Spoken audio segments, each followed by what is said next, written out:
So this film is all going to be about wrapping up and being able to fish accurately to features and spots. So I'm going to talk about how you wrap up, things to do, things not to do. This will really help you with your carp fishing to be really accurate, be able to store data on certain swims for as long as you like. So first of all, what do you need?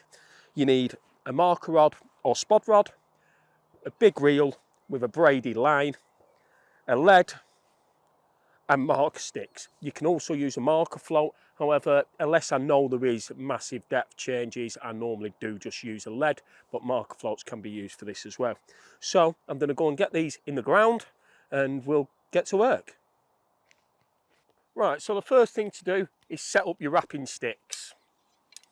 What you need to do is put your rod down on the floor. When we refer to a wrap, it is normally done on a 12-foot rod. But if you want to be different, you can use any rod you like. But just bear in mind, if you're getting spots off other people, looking at boundary maps, it will be done on a 4-yard wrap, which is 12 foot. So once you let rod's down, take one of your wrapping sticks, push it into the ground so it's nice and firm, ensuring it's nice and straight. These ones have a little level on the top, which is a nifty little edge. So we know that's nice and straight. And then repeat the process at the other end of the rod. Put that right on the tip, push it in to make sure they're nice and secure, nice and straight. If they're not secure, they'll start falling over and things like that, which you don't want because you could end up with a tangle. Now take your rod and you're ready to wrap off. So what I'm going to do is I'm going to wrap off to my boundary. On the left side, just place my lead down, wrap it around the stick once, getting a nice central area to the wrapping sticks. And then I'm going to take off the bail arm. You don't want to be doing this on your clutch, wrapping it around the sticks, because if you do, every time you pull on that clutch, it's going to encourage line twist, braid twist, and it's just going to make your line really not very suitable to use and potentially make it weaker. So bail arm, nice and comfortable. My finger is on the spool, so the braid isn't spilling off anywhere, and then just nice and slowly, 1, 2, you can see I've got one hand here and one on this, just making sure it's all nice and tight, there's no slackness in between the wraps. 3, 4, 5, 6, 7, 8, 9, 10, 11, 12, 13, 14 and 15. So that's 15 wraps. Put the bail arm back on, make sure it's just on the end of the pole, and then just find your clip and just simply place the braid under the clip, rod up. I put it in between my legs because it's comfortable. Right hand up the line so it goes back onto the reel once, and then just simply just follow it off like that. You don't need your rod low and like unwrap it per se. You just want it up and above and sort of like whip it off. And this reduces the chance of multiple wraps coming off the sticks and making a headache for yourself. So you wrap it off there, like so. So that's all wrapped up. Grab the lead off there. So I know that's at 15 wraps. So when I cast this, I know I can't cast any further than 60 yards, which is my boundary. So I'm not going to upset anyone else, and I know. So the next stage now is to get into the swim and have a cast.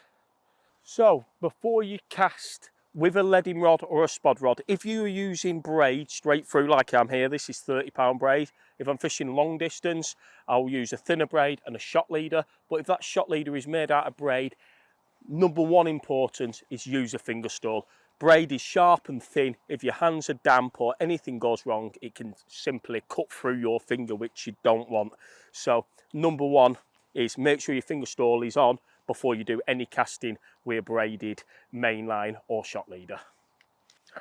There's a rock under my left foot here, so I'll write that on my notes that I'm stood on the only rock visible on the left of the swim, so I know every time I'm stood in the same place. This is already wrapped up to 15 wraps, so what I would do is make a casting line with something I can see in the dark, a prominent tree, a light, things like that, so I can see it in the day and in the night.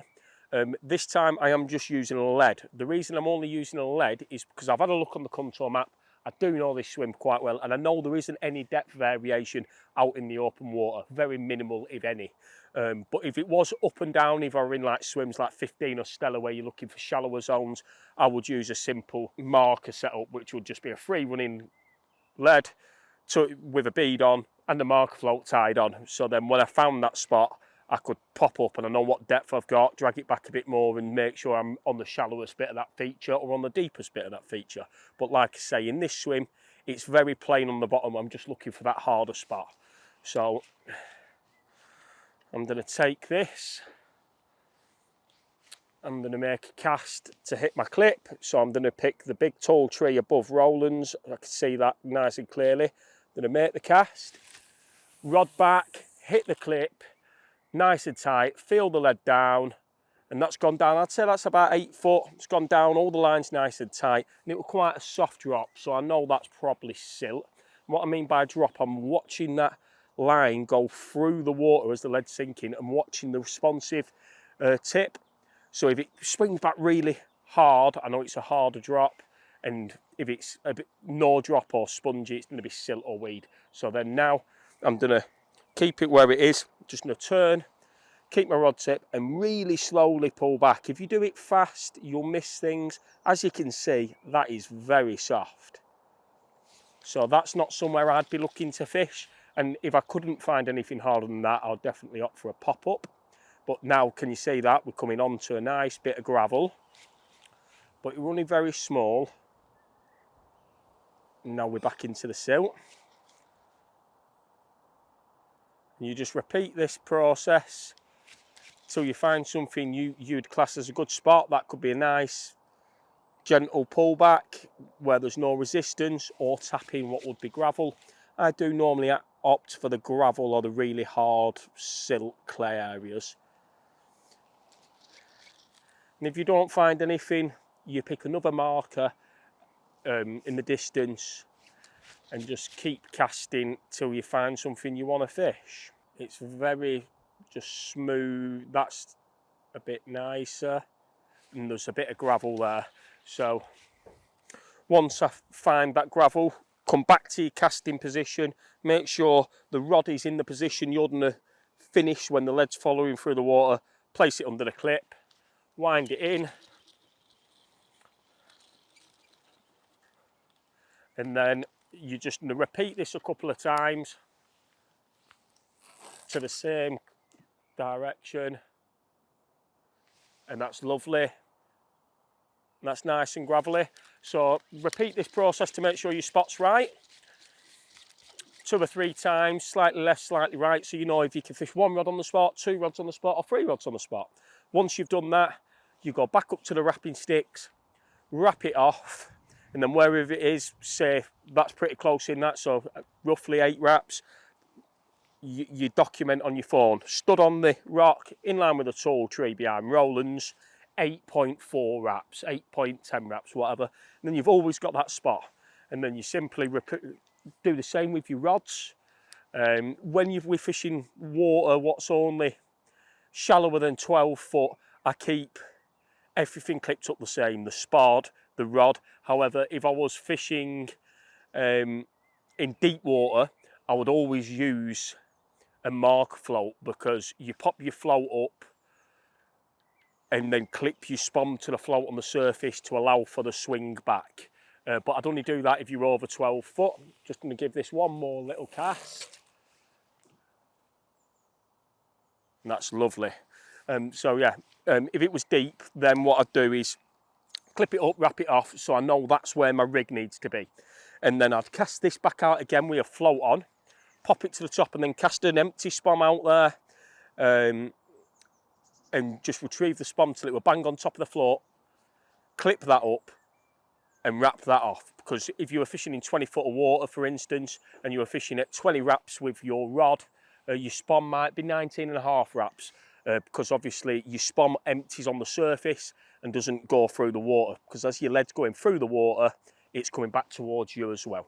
But it's really important to make sure you're hitting your clip behind, cushioning onto the top and going down to the bottom on a tight line, because a little bit of slack or a little bit of bounce back and you simply won't be on that spot.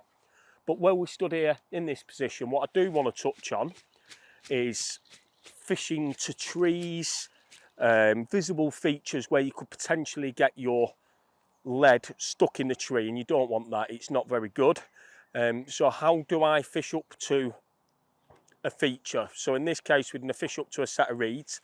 So first thing to do is be in the same position, make a cast, but you want this to fall quite short. You don't want to just try and chance it and risk going into the tree. So we'll make a cast out towards the reeds, and we're going to stop that there, and that's gone down. I would say that is at least a couple of rod lengths short. So simply going to pull a rod length or so of line off, going to wind that in, and then we're just going to repeat the process, cast again and see how close that is. Just do this little and often. It is a little bit of a faff, but it ensures you're fishing safely and tight to that feature.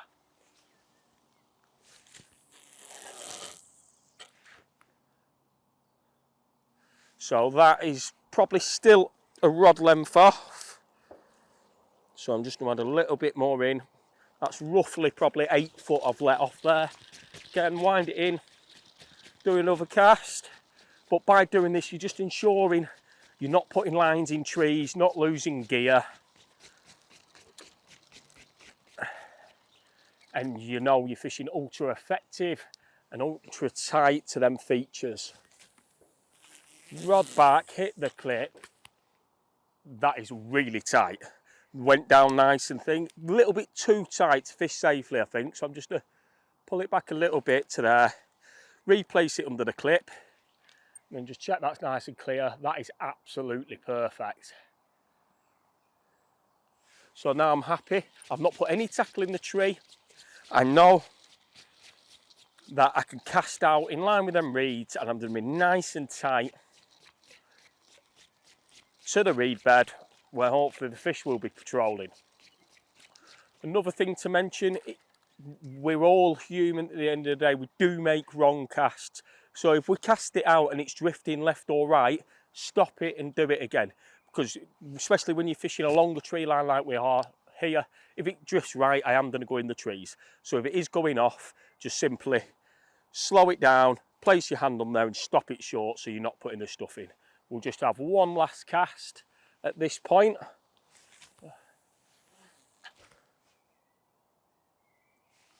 Lovely stuff. That's absolutely perfect. Pulls back, an absolute dream. And now we know we'll go up to the wrapping sticks now, wrap this up, and then we've got that marker stood on this rock to whatever the wraps are. We know it's nice and tight, and we've done it without losing any tackle or decorating any trees. So I've just put that around the wrapping sticks. It was 15 and a foot, so I'm going to write that down in my phone. Stood at this stone, fishing to the reeds at 15-point wraps. It's really gravelly, it's really tight.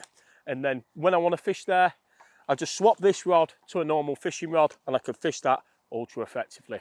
So in closing, if you want to be accurate, if you want to record data from different swims, if you want to be super on it all the time, start wrapping up, put these little tips into practice, and I'm sure it will catch you more fish. So there's nothing left to do other than whack this rod to them reeds. Remember, rod back. That's absolutely perfect. Lovely. If that was a fishing rod, that would be staying there. Okay, I'm going to wind this in, stop waffling on. I hope this helps you a lot. Keep your eyes peeled on our social media platforms and YouTube for more content coming very soon.